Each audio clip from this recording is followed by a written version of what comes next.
Hey guys, this is Simon with Trade and Perform Coaching, and I wanted to go over a little bit about last week, specifically on Friday, the price action, where I made some trading mistakes, right? But what I also did to keep myself safe from those mistakes, and where I had poor reads and where I had good reads. The reason why I want to go into this today is two reasons. First of all, usually when I see trade reviews, I see people talking about how awesome their trades were, and I know for a fact that the majority of traders out there are failing, right?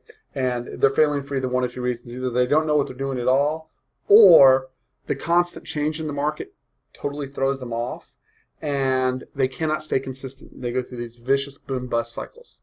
My goal as a coach, right, both in the room and as a coach one-on-one, is to end that boom-bust cycle and get people successful, and I'm really good at doing that. So I want to go in because this week we had some great examples of how the market can change very, very, very rapidly in its pace and its direction. Yet the underlying core, which is this for me and ES, every day when I walk in, this is my primary assumption, that we are going to make some attempt to push down. That attempt will get responsive buying, right?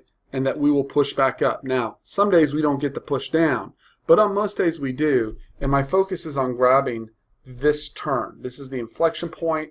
I'm looking for trap shorts. Or I'm looking for late sellers, right, to provide fuel for a push back up to the upside. Principle sounds great. There's a lot of work that goes into it, right? So there's a couple guiding principles in there. First one is rotation size, right? What is the prevalent rotation size in the market? That's pretty easy to figure out. You can look at what the average is over the last 4 or 5 days, right? Second thing to look for, right, is are we in a trend day up or a trend day down? If you can identify those days, you can sidestep them pretty easily because most of what we're doing is counter trading. We don't want to get run over, right? And then the last piece is understanding price action and where we can actually see the nitty gritty of people actually getting trapped or the inability to trap shorts or the presence of overwhelming buying strength where there never is a push down, and so therefore buyers have control of the market the entire day, right? So that being said, let's jump in. Before I do that, let's get the disclaimer going. There we go. Important disclaimer and reminder for all traders and investors. This webinar is for educational purposes only and not a recommendation to buy or sell any particular financial instrument. Equities, futures, options, currency trading have large potential rewards but also large potential risks. You must be aware of those risks and be willing to accept them in order to invest in the futures and options markets. Absolutely do not trade with money you can't afford to lose. This website is neither a solicitation nor an offer to buy or sell equities, futures, or options. No representation is being made that any account will or is likely to achieve profits or losses similar to those discussed on this channel. Past performance of any trading system or methodology is not necessarily indicative of future results. Absolutely consult your registered financial advisor and your risk trading plan before ever investing or trading any financial instrument. Okay, guys, so trading is a game. Our objective is to learn the rules of the game and to learn what our opponents are doing and thinking at any given point in time. And I start off that concept. Everyone's asking always, how do I come up with support resistance zones? So that concept comes off of volume profile, and what I'm looking for in the volume profile, no secret, I'm looking for distinctive areas within that volume profile and looking for distinctive builds both off the 24-hour and off of regular trading hours to determine what the market is doing. Okay, so on coming into Friday, wow, I just lost my drawing tool. I don't know what I did with it, but I will find it. Let's see, it floated away somewhere and it will float right back. Let's see if I can get it back here. There it is. So when we came into the market Friday, we knew a couple of things, right? First of all, we had a dramatic down day based on speculation of Trump's potential impeachment, right? Okay, that marked a low right here, and we saw on Thursday morning they attempted to break below that low down to 51 at the open. I believe overnight we pushed all the way down to 45, right? And the moment we were back above 54, what did the market do? The market had trapped participants, right? We had trapped participants. If you would picture this is a ball underwater, right? People panicked. They oversold near the lows. Ball underwater. We pushed back up, and we closed about the halfway point of that day. If you look, this is a 50-60 retrace. We pushed into that 50-60 and we closed just underneath it. So you know a couple of things. First of all, if we get behind that 62 retrace, right, there's a good chance we would drive. Secondly, just from looking at the volume profile chart, I can see that this area right here was the last area I had a significant volume build, that 71 to 74 area, right? And that the next areas that were available that had high volume in them was 86 to 88, and then 96 to 98, right? So again, those become key areas for me to trade, and it's the first piece of the puzzle, right? So when we look at Friday, right, so this is where the zones start, if anyone's wondering. This is where the zones start. Additionally, if we look at the point from the point we broke down, right, again, this is all, nothing's very overly impressive about this stuff, right? We know that this was the 50 retrace, 2377. This was the 62 retrace, 2383, right? And that 62 retrace was right behind that HVN, right? So in my rule of priorities, 50-60 is just a visual reference. It's not an automatic. The HVN, or the high volume node, becomes very, very important, right? And the last piece is the core of my ES trading is that ES does this on all time frames. Even when we're in absolute bear mode, we tend to get these pretty vicious snaps back to the upside. And what I am hunting as a trader is I am hunting these snaps to the upside. Now, I don't always get them. I don't always even get presented the opportunity to buy them. And sometimes when I get the opportunity to buy them, I miss them. It's all right. My goal is out of 100 opportunities that I capture 50 of those and that I have a high win rate. If I can do better than that, that's great. Okay? And then the rest of the time I'm working on not giving my money back. Remember what the goal is: stop the boom bust, stay consistent, right? With occasional, the booms are fine, right? Just not the bust. We're working to avoid the bust. So when we come into Friday morning, right, let's set this up. We knew that number one, in order to be bullish, right, we had to get above. If we come back and look at this chart, the first thing that you knew that would be a potentially bullish event is trading above 2375, right? The next thing is, what did the overnight price action do? So if we go look at that, this is my momentum indicator, and I'm just going to pull up a 15-minute chart, be easy to see. So I know that 2375 was my prior day's high. Oops. So this is a 24-hour chart as opposed to just a regular trading hour chart, right? 2375. I know that my overnight high, so this is 8:30 a.m. right here. You can see right before the open.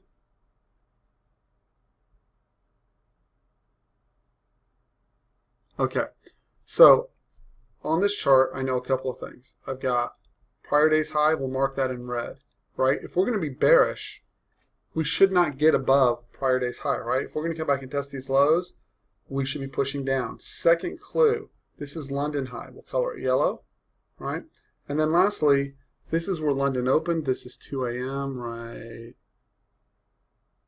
here, right? This is London low. Move it down here.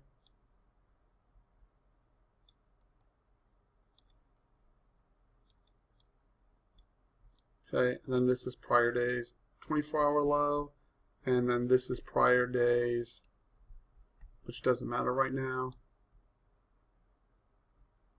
RTH low.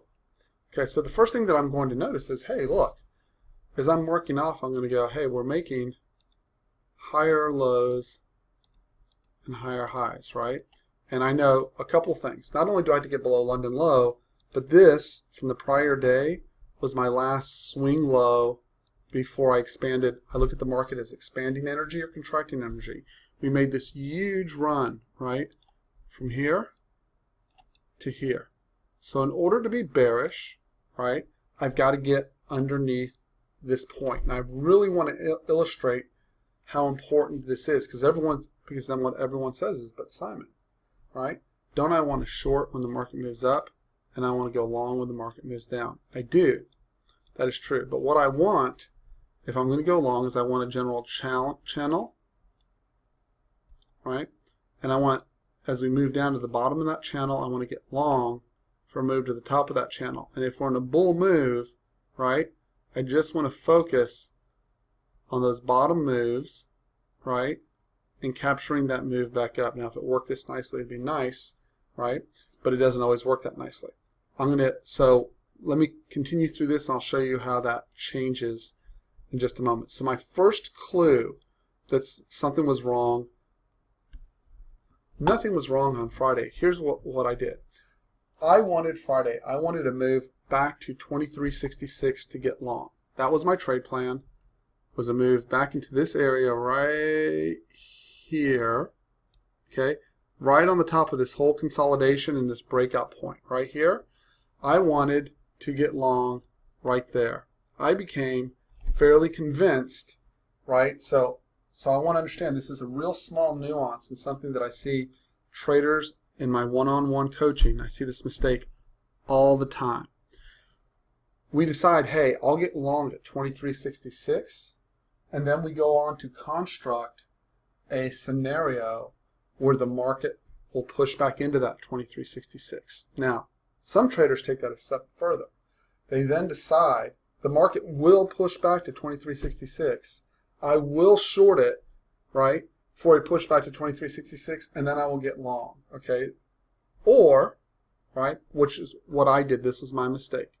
I stopped reading the price action because I think I have figured out, and I decide to impose my idea on the market of what it should do. And here's where that's a problem. When the market doesn't do it, it throws me into instant confusion, right? I have to go and reset. There's a very easy solution for this problem, guys.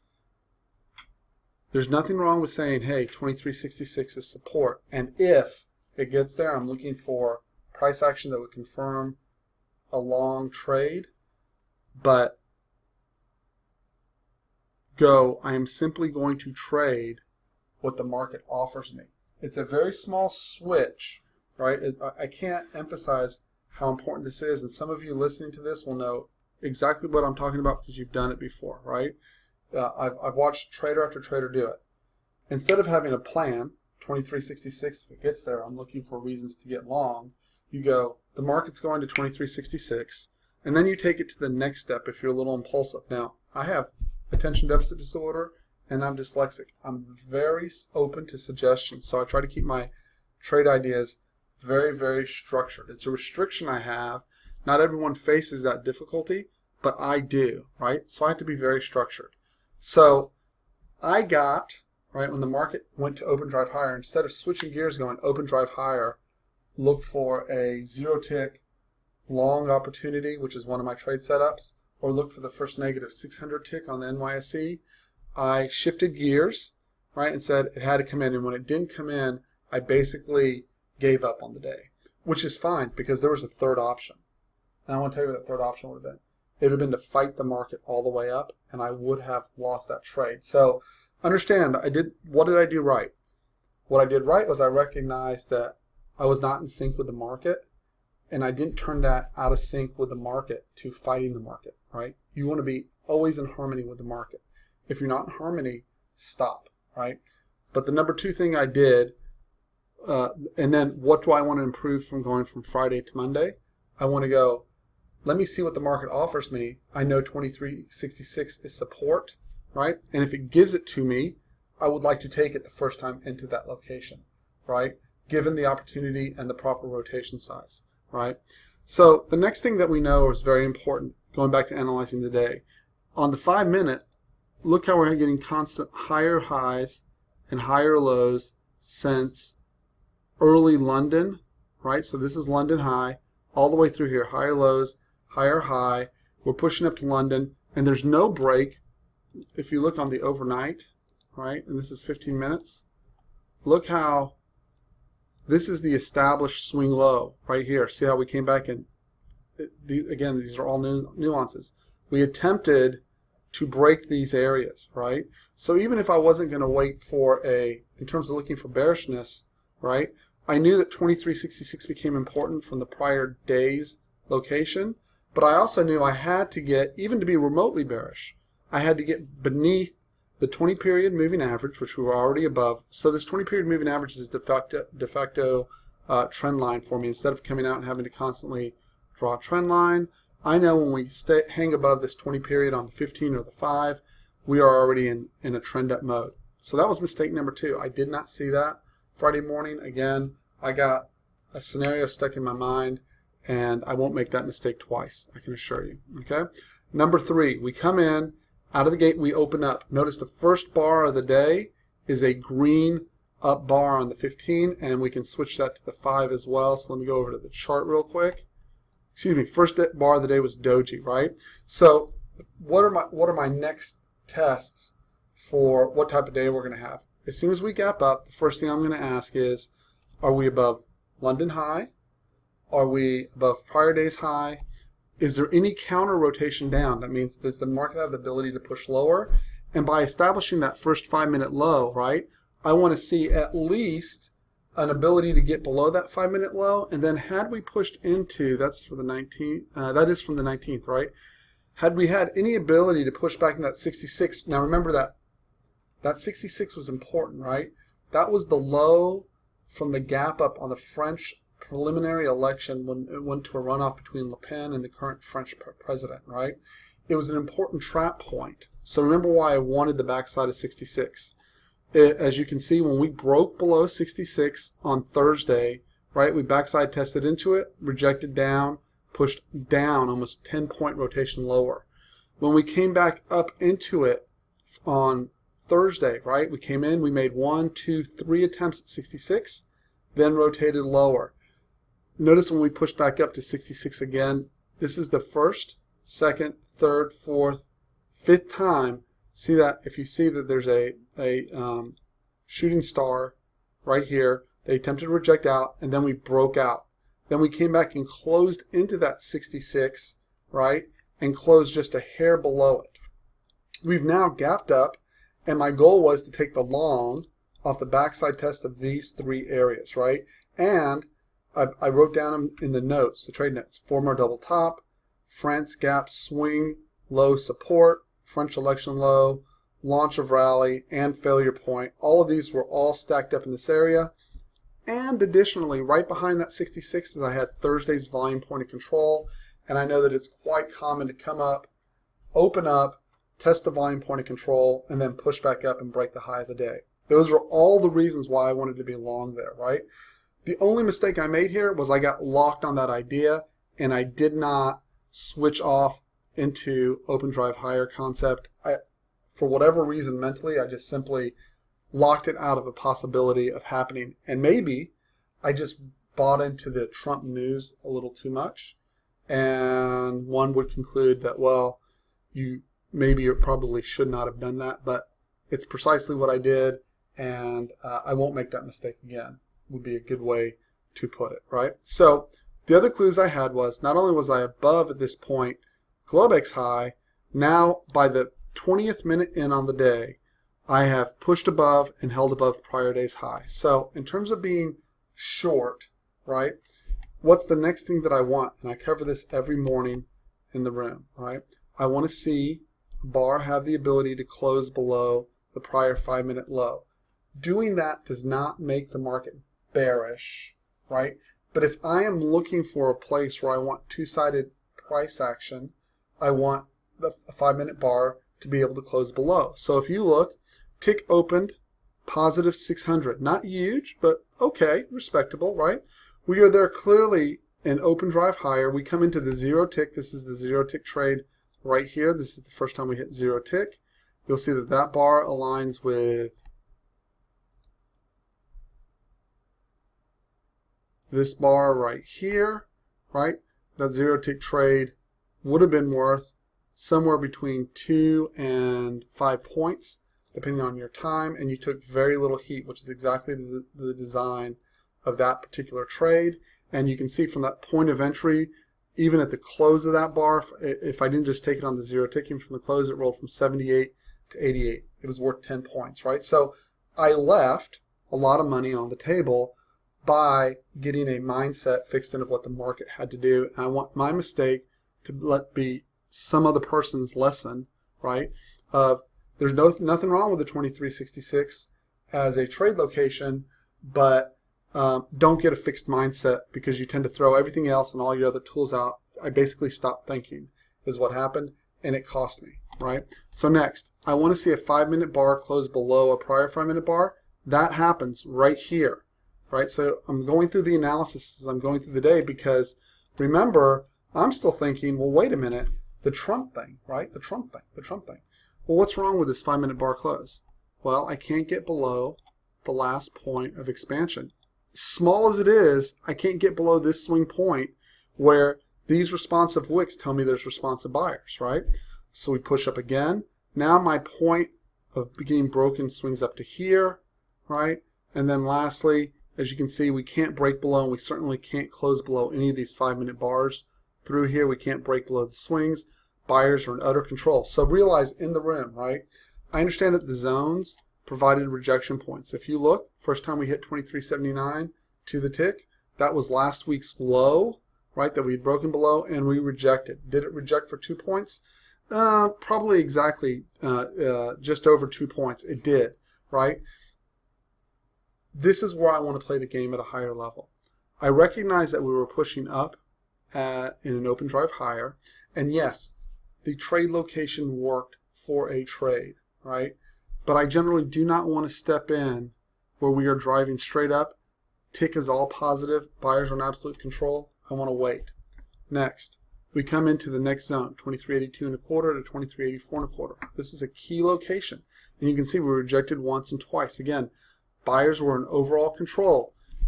Now, if you're an advanced trader and you are nimble, this works fine. But what I notice for a lot of traders is this locks them into a short-sided trade mentality. And for 8 out of 10 traders that I speak to, meaning people that contact me to get help with their trading, what I see is they decide the market's advanced too far and they start fighting this market. And here's what happens. Most of them don't see it as it's 2 points and roll lower. Most of them see it as it's going to either reject here and push all the way down, or it's going to reject here and push all the way down, or it's going to reject here and push all the way down. And so what happens is they spend time trying to grab these shorts, and granted, if they kept pushing, right, they finally pushed high enough up where we did have a beautiful rejection, right? All these zones were placed in wonderful places, right? Except what required to get this push down? First of all, you had to push almost to the last hour of the day. Markets rolling down with the last hour of the day are pretty rare. They happen, but they're pretty rare. Number two, it was a news event. There was a news article published about the Trump issue again, and we pushed lower. And then the other thing I want to note about that Trump newsletter event, right? Notice that what we ended up doing was pushing back to the mid of the day, and we found support. Now, if this was really horrible news, it would have taken us all the way back down, right? So unless we can get underneath this 50 retrace, the next thing I know is, right, people panic sold into this area. If we don't get below that 2379 short term, buyers are in overall control. That becomes an important, this becomes an important location now, right, in my trading. I know underneath it, I was relatively poorly auctioned, which means we can slip through there. If we get into that area, it can slip through, right? And, right, I know that there was panic selling here. Think about that from my opponents. Panic selling means people acted with emotion and were willing to hit the button really, really easily. In all that panic, right, and in all that concern about the news, this is the best they could do. If we cannot get below this at this point, right, just like when I showed you on the volume profile, or if we look at the volume profile from, well, heck, all we have to do is go back a couple days, so I suppose we can do it very easily. If we go back and look at the volume profile from Friday, from Wednesday and Thursday, right? This was the low of the day from Wednesday, right? This is the attempted push below, right? And notice how hard a time they're having closing below that low, even though tick is super negative. See that? We can't get below the low. We close definitively back in, right? We come back in to test again on a big negative tick, They can't push down to the low. They're all trapped, and we push up from there, right? So I know that into this low, people panicked, right? People said, oh my gosh, Trump is going to be impeached, right? I know that anyone who was scared was selling into that. I know that if the news was consistent and we were going to follow through to that downside, that we would have hung out below this low, right? We can look to the past to know, and we would have pushed. Once we got above the last of the panic sellers, right, they had no choice but to come back in and cover, right? And that resulted when we got to Friday, right? So this was the last of the sellers from Thursday afternoon. As soon as we got above the last of those sellers, everyone said, wow, maybe this isn't as bad as we think it is. And then they all had their hands forced back in. So I prefer, again, my primary objective is to attempt to find longs out of this, out of these pushes down, right, to get them shoved back up. Now, look how that was different. Look how that was different from our gap down, right? So I'm going to pull up a blank chart so everyone can see this a little bit easier. So I can do that easily. Let's go to, there we are.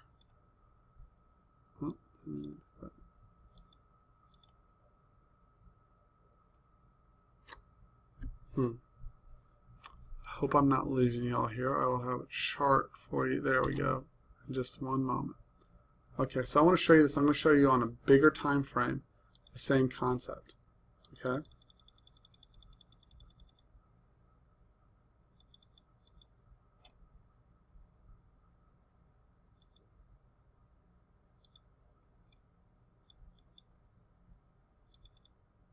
Do you see in here when we're in balance that everyone who wanted to sell, sold here, sold here. These were all the weak, what you would describe as weak hands, right? And so what we would say is, look, this area from here to here, this represents the weakest hands in this area, right? Because the strong hands were either selling up here or getting long into this area, right? And you will notice, and I would have said, look, in order to be bearish, we've got to get below and hold below 23.75. And you'll notice, once we definitively break below 23.75, notice we push down to 23.66, almost 10 points below, and then we roll back almost to 23.75, right? See that? Almost 10 points up, 9 points up, and we rejected, and then we rolled down. Notice the following day, right? So this is, again, I want to slow this down and then I'm going to end it, right? It's understanding your opponents and where they lie. Understand that we knew, we had weeks of evidence that this 2381 to 2375 was an important area, right? Buyers, buyers, buyers, buyers, buyers, right? So we know that we rejected that 2375 and pushed down again. So on Friday, when we got back above 2375, right, we knew that they were trapped back in, and I should have known that we were trapped back in to a key resistance point. That's all right. You could have said 2381 was still the last bastion of hope, and it was. Look how technical this gets. On a 15-minute, we come right to 2381, and it pushes back to 2378. Now look at how specific your opponents get. Look how specific they get. I want to really, really pay attention to this. 2375, 2381, reject, reject, reject. Close above definitively on this bar right here, right? There's no question. Close above, below, attempt below, attempt below, attempt below.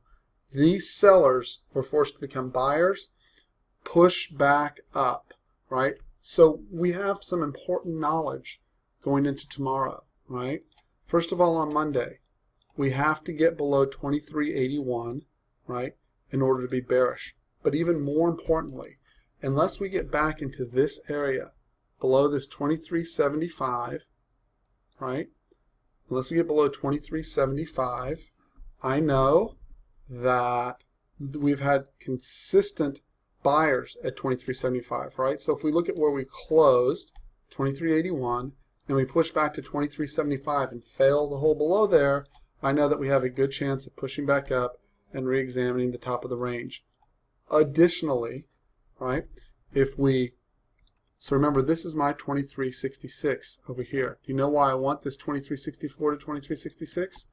Look at all the responsive sellers, right? Responsive buyers, responsive sellers in the 2366 area, right? I know that in this 2366, I want to find a push back up, right? Now, remember, if we come back into 2366, right? So remember, the market has to go in stages. So 2366, and we bounce. Let's say we bounce 10 points from 2366. That's going to bring me where? Right back to 2376.75. That now, right?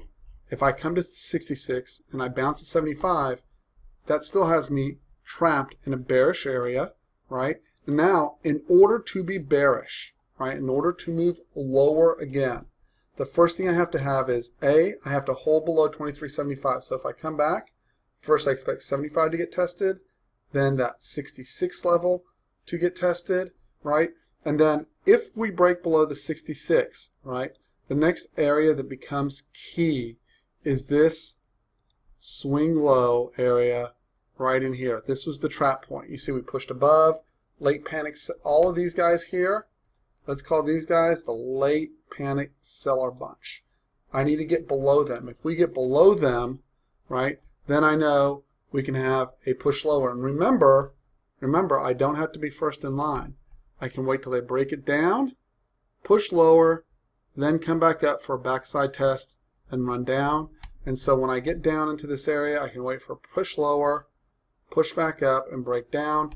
But just like when we had the last swing low, which came all the way back over here, I want to show y'all so that you can see what this looks like, right?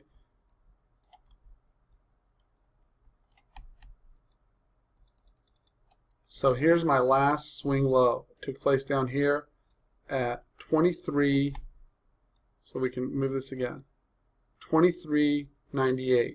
It required a break below this point, 23.33, right? So if you'll look, we broke below 23.33. We came down to 23.23 and notice 10-point rotation. We backside tested up to 23.33, right? Trapped back in, really important, right? We are now trapped back. These sellers who sold underneath, your opponents are all trapped underneath there. They're all going. See, these guys weren't so trapped. This was like push below, but this is really a push, right? These guys who are selling in here are thinking, man, we are going to 23.15 or 23.20. They're not thinking we're going to trap back in at 23.33 and push to the other end of the range, right? Which is exactly, by the way, what we did. So we push back into, we trap back in, push to the other end of the range, come back for a backside test of the exact same area, shake out some weak hands, close back in, right? Push again, come back up again, attempt to break. We push a little bit further because notice where all the buyers were last time, right? This is our current version of 23.75 to 23.81. Is this 23.50 to 23.45 at the time? Notice we come in, we push down, we reject, right? We come back up, we reject, we push in one more time into that area, we reject. Finally, we would push down. We are unable to hold below 23.33. We have now trapped a bunch of people at the low. That has given us the fuel. Notice we can never break the swing low. Gives us the fuel to push back up. They now come back to the top of that range, almost, right? 23.58. Reject down. Failure to ever get, we re-auction this poorly auctioned area right here. I know I'm covering a lot of stuff. And then we gap away and start to move back up. The point was that this move below, right? This should have been the beginning, if you're bearish, of a breakdown. The last thing you wanted to see was it trap back into range. So we can apply the same lesson to the current market.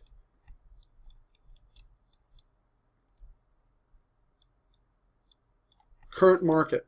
We have a swing low. We will identify these guys as, let's erase this, remove drawing, select all.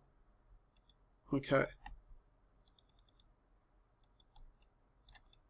We had this as the strong hands, weak hands. These were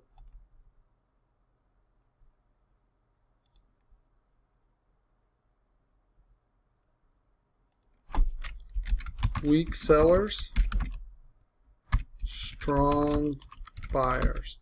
The buyers in this area pictured the market going to 4,000, and they said there's no reason for me to sell unless I close below 2376.